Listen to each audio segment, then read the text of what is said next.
Kung kailan naka-bounce back etong Golden State Warriors ay meron namang hindi inaasahan na pangyayari para kay Moses Moody. Kakalungkot na balita mga boss, isa-isang nababawasan ang players ng Golden State. Ano nga ba ang buong detalye niyan mga boss? Tara't pag-usapan natin yan.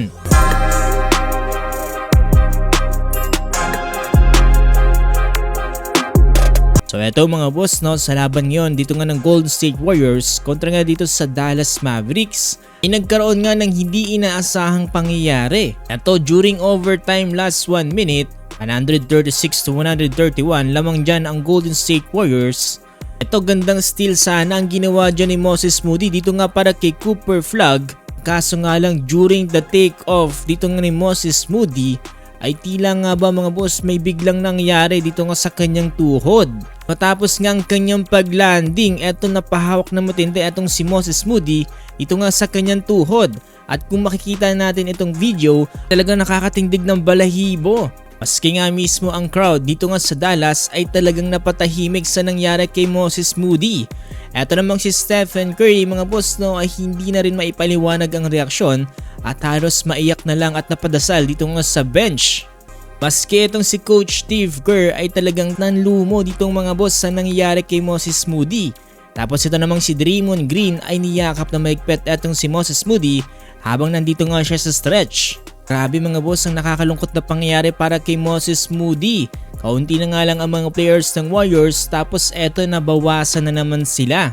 Ito nga pala sa naging laban na to mga boss, panalo ang Golden State Warriors 137-131 pero meron naman itong kapalit na isang player.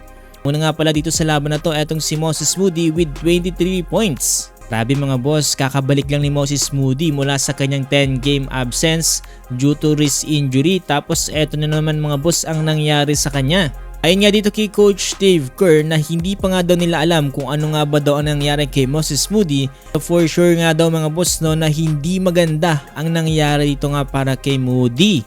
Ngayon mga boss, etong si Moses Moody ay nag-average ng kanyang career high 11 points and 3.3 rebounds per game this NBA season. Siya ay isang 23 years old na naselect ng Golden State Warriors na number 14 pick nitong 2021. Dahil din sa pagkapanalo ngayon ng Golden State Warriors ay nabawi nilang kanilang lose streak. Ngayon ay nasa ika-10 pwesto dito nga sa Western Conference with 34 wins at 38 loss. At ang sunod nila makakalaban mga boss ay ang Brooklyn Nets. Sa kasulukuyan ay nasa 8 lose streak na.